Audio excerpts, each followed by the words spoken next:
ضد تانیہ تائر ناول کیس نمبر 45۔ بختیار چند آدمیوں کے ساتھ بیٹھا تھا، کسی مسئلے پر بحث کر رہا تھا، اور کچھ دیر بعد جب وہ آدمی اٹھ کر چلے گئے تو اس نے گہری سانس بھر کر مراد کو دیکھا۔ اب تم کیوں جن کی طرح میرے سر پر سوار ہو؟ اس نے موبائل اٹھا کر دیکھا اور مراد سے ساتھ کے ساتھ ہی کہا، خان، عالم خان کا ایکسیڈنٹ ہو گیا ہے، کیا میں وہاں جانا چاہیے؟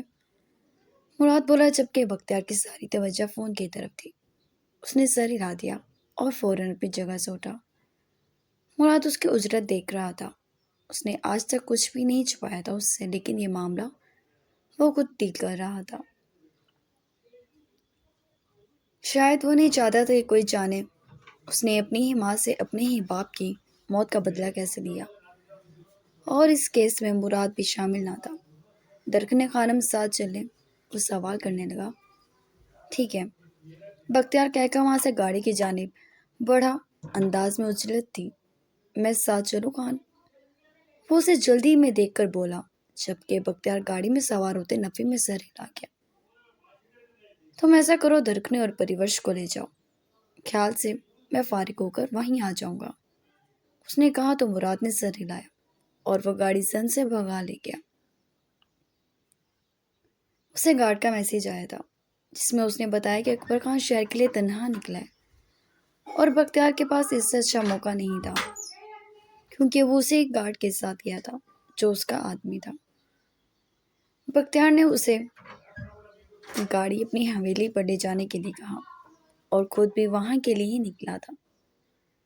آج تک اس نے اکبر خان سے کوئی بات نہیں کی تھی کیونکہ وہ اکبر خان کی شکل بھی برداشت نہیں کر سکتا تھا، لیکن دو لوگوں کا بنایا کیا کھیل شروع تو ان دونوں نے کیا تھا اور ختم بختیار خان کر رہا تھا۔ وہ حویلی کے باہر پہنچا تو وہاں گاڑی پہلے ہی کھڑی تھی۔ اکبر خان کی طبیعت کافی خراب تھی، اور جب گارڈز نے اس پر بندوقیں تان لی تو وہ سمجھ گیا تھا۔ وہ اس حویلی پہنچا اور نم نظروں سے اس قبر کو دیکھنے لگا۔ بختیار پیچھے ہی پہنچا اور وہاں اکبر خان کو بنا کسی ہنگامہ آرائی کیے اپنے باپ کے پاس دیکھا۔ اس کا پارا سوا نیزے پر چڑھ گیا۔ اس کی عمر، اس کی طبیعت، شاید رشتے، کسی چیز کا خیال نہیں کیا تھا اس نے۔ ایک جھٹکے سے اسے پیچھے کھینچا۔ اکبر خان اتنا کمزور ہو چکا تھا کہ اپنے لیے کچھ نہ کر سکے۔ وہ دور جا کے گرا اور بختیار کی جانب دیکھنے لگا۔ میرے باپ کے پاس جانے کی جرت بھی نہ کرنا، وہ انگلی اٹھا کر وارن کرتا دانت پیس گیا، جبکہ اکبر خان ہلکا سا مسکرائے۔ جنگ ختم کر دی بختیار خان، خون ہو تم میرا، میرے سامنے بکواس نہ کرنا۔ وہ ایک دم اس پر چپٹا اور اس کا گریبان جکڑ لیا۔ اپنی بکواس اپنے منہ میں رکھو، میں نے تمہارے باپ کو نہیں مارا، بھائی تھا وہ میرا، غلط عورت کے ساتھ بندھا گیا تھا۔ میں اپنے آپ کو مجرم سمجھتا ہوں، تمہارا بھی اور زیام کا بھی۔ مجرم تو تم ہو اکبر خان، اور میرے سب سے بڑے مجرم ہو تم۔ تمہارے علاوہ کوئی مجرم نہیں ہے، اور اسی جرم کی سزا بھگتنے کے لیے تیار ہو جاؤ۔ بختیار کا ہاتھ اٹھا اور اکبر خان کی گردن جکڑ گیا۔ اس کے ہاتھ میں بے رحمی اور شفقت تھی۔ اکبر خان نے خود کو چھڑانے کی کوشش نہیں کی۔ اس کی آنکھیں الٹا بھیگنے لگیں۔ بختیار کو سخت زہر لگا اور جھٹکے سے اس نے اسے چھوڑا اور ساتھ تھوک دیا۔ اکبر خان ہنسنے لگا۔ میں تھوکتا ہوں تمہارے جیسے مردوں پر؟ عجیب ہی جنون اٹھ رہے تھے اس میں۔ اکبر خان کچھ نہیں بولا۔ نہیں اکبر خان، تم شرمندہ ہو ہی نہیں سکتے۔ یہ جو تم نوٹنکی لگا رہے ہو نا، یہ بھی ختم ہو جائے گی کیونکہ اب تمہارا وقت بھی قریب ہے۔ یہاں، اس نے پیشانی پر انگلی بجائی، یہاں ماروں گا، یہیں چھید کروں گا تمہارے۔ تو میں نفرت سے بولتا وہ دور ہوا۔ اٹھاؤ اسے اور لگا دو انجیکشن، ایسا ہو جائے کہ عدم حرارت لگے۔ نگواری سے وہ اپنے گارڈ سے بولا جو اس کے حکم پر لپکے۔ اکبر خان ایک لفظ نہیں بول رہا تھا، کوئی احتجاج نہیں تھا، اور یہی بات بختیار کو چبھ رہی تھی کہ اچانک وہ اتنا نیک بار سا کیوں بن گیا جس کی وجہ سے کہانی شروع ہوئی وہ مٹھیاں بیچ گیا۔ گارڈز نے اکبر خان کے وجود میں بے ہوشی کے انجیکشن لگا دیے، جبکہ دوسری طرف عمر اور طبیعت کی ناسازی لمحوں میں اسے بے ہوش کر چکی تھی۔ بختیار نے فون ملا کر حویلی کی معلومات نکلوائی کہ وہاں کون کون ہے، اور جب اسے پتہ چلا کہ مراد پریوش اور درکنے کو لے کے عالم کی طرف نکل گئے تو وہ بھی آسانی ہوگی۔ حویلی لے چلو اسے کہہ کر وہ خود وہاں سے پہلے نکلا تھا، اور اس کے گارڈز اکبر خان کو بھی اٹھا کے حویلی کی جانب چل دیے۔ حویلی میں داخل ہوا تو ملازمہ اس کے پاس دوڑ کر آئی۔ خان، زرین خانم، وہ اسے جو بتانا چاہتی تھی وہ سمجھ گیا تھا۔ ہسپتال لے جاؤ، مجھے کیوں بتا رہی ہو؟ سختی سے بولا۔ نہیں، وہ آپ کی اجازت، دفع کرو اس کے وجود کو یہاں سے، وہ نفرت سے بولا، جبکہ ملازمہ نے سر ہلایا اور زرینہ کو لے کر وہ ڈرائیور کے ساتھ ہسپتال کے لیے نکلی۔ زرینہ مچل رہی تھی تکلیف کی کیفیت سے، لیکن آج کل بختیار پر کوئی چیز اثر نہیں کرتی تھی، نہ کسی کی تکلیف، نہ ہی کسی کا غم۔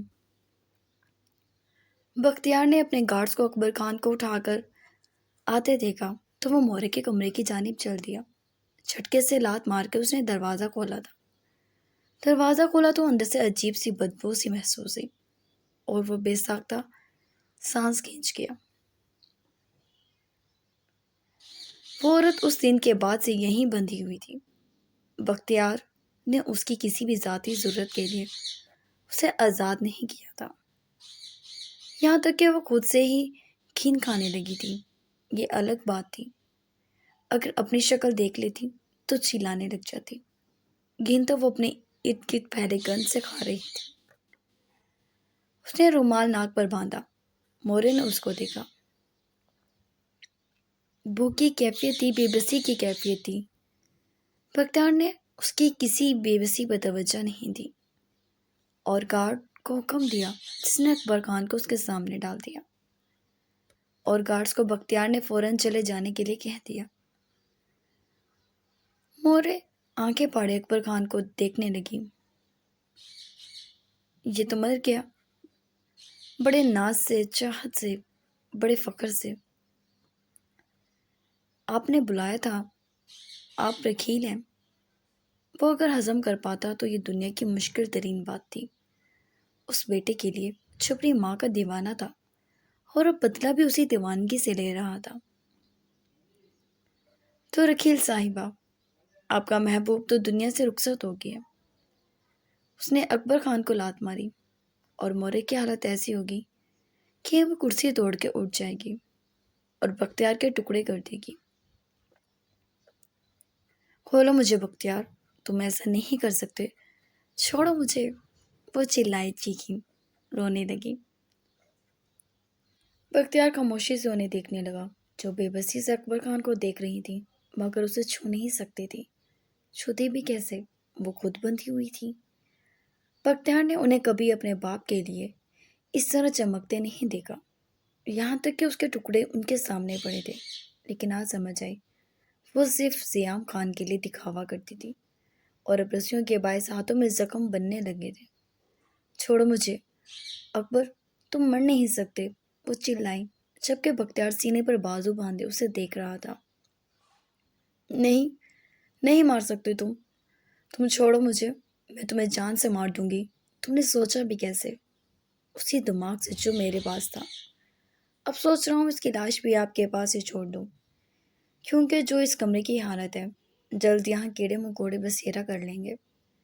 تو اکبر خان کو اپنی آنکھوں کے سامنے گلتے سڑتے دیکھنا، بھوک لگے تو اس کا گوشت کھا لینا، اور پیاس لگے تو اس کا خون پی لینا۔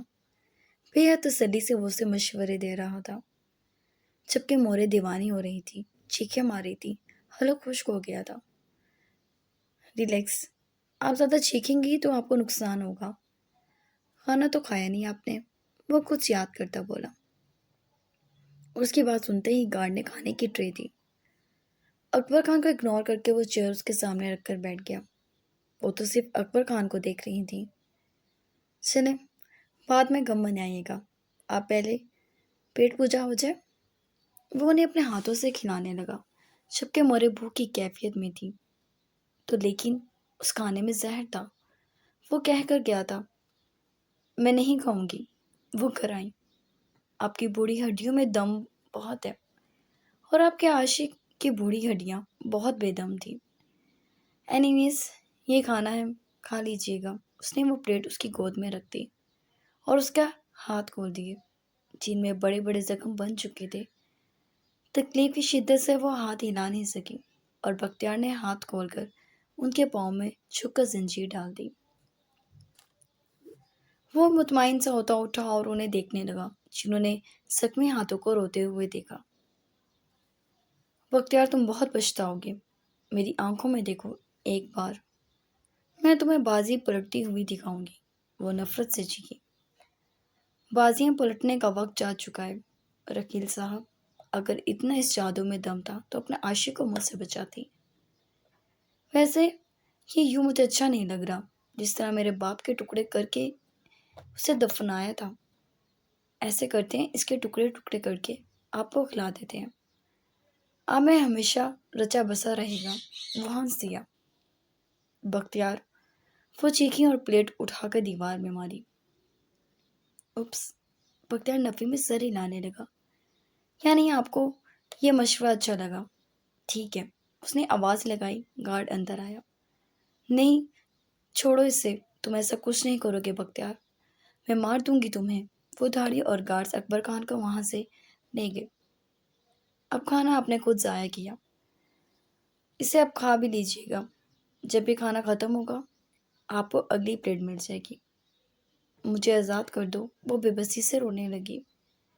یقیناً میں آپ کو زیادہ تکلیف نہیں دوں گا، بہت جلد آپ کی آزادی آپ کو ملے گی۔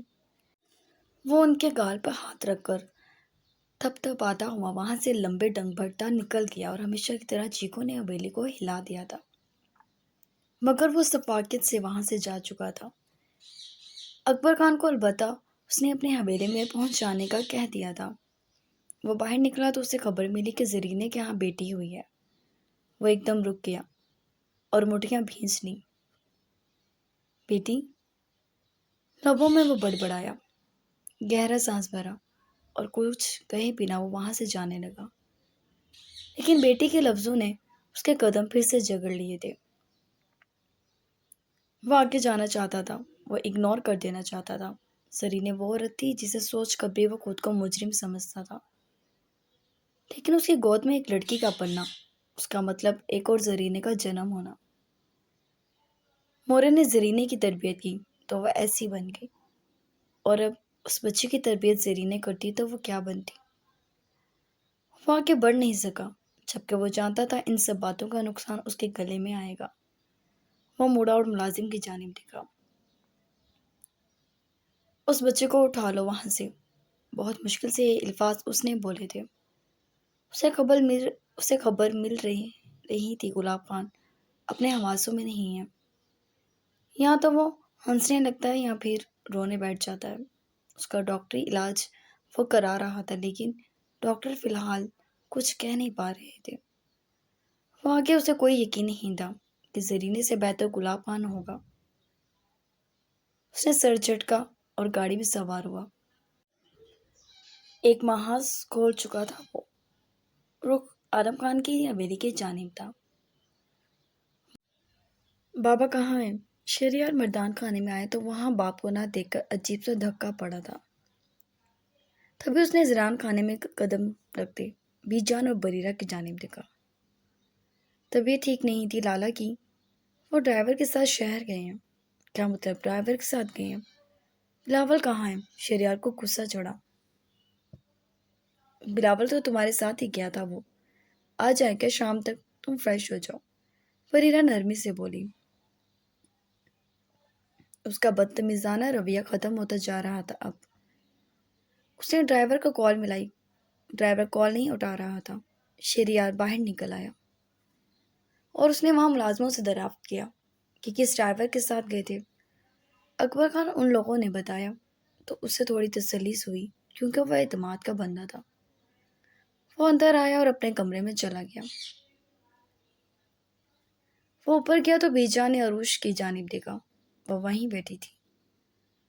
جاؤ کھانا دے دو اسے، وہ بولی۔ عروش ابھی انکار کرتی کہ انہوں نے پہلے ہی کہہ دیا۔ تھکا ہوا ہے، نیچے آئے گا پھر کہے گا بس اسی لیے کہہ رہی ہوں، اگر تم نہیں چاہتی تو ملازمت سے کہہ دیتی ہوں، وہ بولی جبکہ عروج نے گہرا سانس بھرا۔ آپ مجھے حکم دے سکتی ہیں، میں آپ کی بات مانوں گی، ایسے مت کہیں۔ وہ شرمندہ سی ہوئی۔ بیجان ہلکا سا مسکرائی۔ نہیں، میں حکم نہیں دے رہی، اگر تم چاہتی ہو تو۔ چاہتی تو بالکل نہیں، وہ بڑبڑا کے اٹھی۔ برینا نے غور کر دیکھا۔ اس لڑکی کی اکڑ ختم نہیں ہوگی، باقی سب ٹھیک ہو جائے گا، وہ ذرا خفگی سے بولی، کیونکہ شہریار سے ویسے ہی کوئی دلی لگاؤ تھا۔ دوسری طرف عروج نے جواب نہیں دیا اور کھانا ٹرے میں لگا کے وہ اوپر آ گئی۔ وہ اوپر آئے تو کمرے میں وہی ماحول تھا۔ LCD پر میچ لگا کر وہ واش روم میں جا چکا تھا۔ عروج کا دل کیا وہ ٹرے رکھ کر چلی جائے، اور ایسا ہی ہوتا، وہ چلی ہی جاتی کہ تبھی دروازہ کھلا اور شہریار باہر آیا۔ اس دن کے بعد وہ اس سے بول نہیں رہا تھا۔ عروج کو اول تو اس کی اکڑ سمجھ نہیں آئی، لیکن وہ بھی مکمل اگنور کر رہی تھی۔ شہریار نے اسے دیکھا اور کھانے کے ٹرے کو دیکھ کر وہ بنا وہاں بیٹھے ہی بیڈ پر لیٹ گیا۔ عروج نے بھی ٹرے کی جانب دیکھا۔ کھانا نہیں کھانا آپ نے تو کھانے کی بے حرمتی مت کرے، میں لے جاتی ہوں، وہ بولی۔ لہجہ ویسا ہی تھا، جبکہ شہریار نے ہاتھ اٹھا کر اس کے سامنے کر دیا۔ اس کے سیدھے ہاتھ کی آخری 2 انگلیوں پہ پٹی بندھی تھی، نیچے تو یہ پٹی دکھائی نہیں دی تھی۔ وہ آنکھیں سکیڑے اس پٹی کو دیکھنے لگی۔ بیجان کو کہہ دو، وہ کھلا دیں گی، مجھے بھوک لگی ہے، وہ بولا۔ لہجہ سنجیدہ تھا، جبکہ معصومیت اور بے چارگی الگ۔ عروج نے البتہ غور کر دیکھا۔ کچھ دیر پہلے تو چوٹ نہیں تھی۔ وہ بڑبڑا کر اس کے پاس بیٹھ گئی، جبکہ شہریار نے اپنی مسکراہٹ کا گلا گھونٹا۔ عروج اس کے سامنے بیٹھی اور اس نے نہ چاہتے ہوئے بھی لقمہ توڑا اور اس کی جانب بڑھا دیا۔ شہریار نے پورا منہ کھول کر لقمہ لیا، یہاں تک کہ اس کی انگلیوں کو بھی چھو لیا، اور اچھے سے صاف کر کے وہ سکون سے کھانے لگا۔ عروج البتہ سٹپٹا کر ہاتھ کھینچ گئی۔ اس نے گھورا۔ شہریار سامنے دیکھ رہا تھا، LCD کی طرف۔ اس نے پھر اس کے ہاتھ کی طرف دیکھا۔ اسے یقین تھا اس ہاتھ پہ چوٹ نہیں لگی، اور اس نے اس ہاتھ کو دیکھ کر دوبارہ خون کا گھونٹ بھرتے لقمہ لیا تو وہ اس کی انگلیوں کو دوبارہ چھو رہا تھا، اور لقمے کے ساتھ انگلیاں اچھے سے صاف کر کے وہ سامنے دیکھنے لگا، جبکہ عروج کی بس ہو گئی۔ اس کا ہاتھ جھٹکا اور بے رحمی سے پٹیاں کھول دی۔ تو بالکل صحیح سلامت، ہاتھ منہ چڑھا رہا تھا اس کا۔ عروج غصے سے اسے دیکھنے لگی۔ اسے یقین تھا یہ جان بوجھ کر کیا تھا اس نے۔ کیا بدتمیزی ہے یہ! او، یہ ٹھیک کیسے ہوا؟ وہ حیران ہونے کی اداکاری کرنے لگا، جبکہ وہ غصے سے بھڑک اٹھی کہ شہریار نے اس کا ہاتھ پکڑا۔ کیا ہو جائے گا اگر تم تھوڑی دیر یہاں بیٹھ جاؤ، وہ بولا۔ لہجے میں ریکویسٹ تھی۔ میں آپ کے پاس بیٹھنا پسند نہیں کرتی، وہ ہاتھ جھٹک کر اٹھی، جبکہ شہریار نے سر ہلایا۔ اور میری انگلیاں واقعی زخمی ہوگی تو ہلا دو گی اپنے ہاتھ سے، وہ بولا تو وہ طنزیہ مسکرا کر پلٹی۔ ہاں، اگر آپ کے ہاتھ پاؤں ٹوٹ گئے تو میں آپ کو اپنے ہاتھ سے کھلا دوں گی، فکر نہ کیجیے گا، وہ بولی، اور اسے پہلے باہر نکلتے کہ شہریار کی آواز پہ پلٹی۔ لیکن سامنے کا منظر دیکھ کر اس کی آنکھیں پھٹ گئیں۔ اس کے ہاتھ میں چھری تھی جو فورس کے پاس رکھی تھی، اور وہ کافی تیز تھی۔ کل رکھتے ہوئے ہی وہ سوچ رہی تھی کہ چھری کافی تیز ہے۔ شہریار مسکرایا اور اس نے اپنی انگلیوں پہ وہ چھری چلا دی۔ عروج ایک دم آگے بڑھی، لیکن اس کے پاس پہنچنے سے پہلے ہی تھم گئی۔ شہریار نے دوسرے ہاتھ پر بھی چلا دی، اور وہ دیکھ سکتی تھی کتنے گہرے زخم اس کی انگلیوں میں تھے۔ وہ ایک دم اس کی جانب لگ گئی۔ پاگل ہیں آپ، وہ غصے سے بولی، اور خون دیکھ کر بے ساختہ ہاتھ کانپ اٹھے۔ اس کی ایک ہی کمزوری تھی، وہ کبھی خون نہیں دیکھ سکتی تھی۔ ہاں، میں پاگل ہو رہا ہوں، تم سمجھتی ہی نہیں ہو، تم سمجھ ہی نہیں رہی کہ میں کتنا پاگل ہو چکا ہوں تمہارے لیے، اور ہر گزرتے دن کے ساتھ کس شدت سے پاگل پن بڑھ رہا ہے۔ تم کیوں نہیں مجھے معاف کر سکتی؟ اس نے اپنا ہاتھ کھینچا اور خون آلودہ ہاتھ اس کے گال پر رگڑ دیا۔ عروش سانسیں روک گئی۔ شہریار، وہ خوف زدہ سی بولی، مجھے بلیڈنگ سے ڈر لگتا ہے، پلیز یہ صاف کریں۔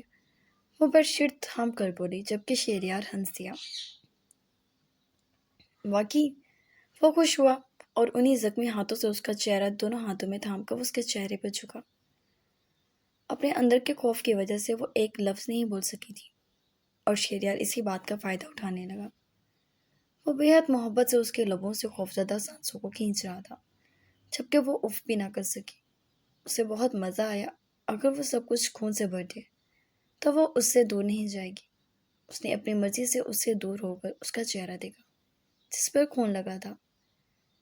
مزہ آ گیا، اب یا تو خون ہوگا یا میں، وہ خوش دلی سے بولا جبکہ عروش کی آنکھیں بھیگ گئیں۔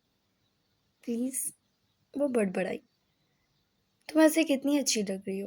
اس نے اپنا خون اس کی گردن پہ لگا دیا، آنکھیں خمار سے اس کی گردن پہ اپنی انگلیوں کے نشان دیکھ رہے تھے۔ اس کی خوفزدہ آنکھیں، اس کے پڑپڑاتے لب، منظر ناقابل بیان زیادہ۔ ہاں، اسے تکلیف ہو رہی تھی۔ خون بہت تیزی سے بہہ رہا تھا لیکن وہ خود بھی خون میں رنگ رہا تھا، اسے بھی اپنے ساتھ رنگین کر رہا تھا۔ اور عروش اس کے ہاتھوں کو جکڑ گئی، کانپتے ہاتھوں سے اسے دور کرنا چاہا مگر شہریار اس پہ حاوی ہونے لگا۔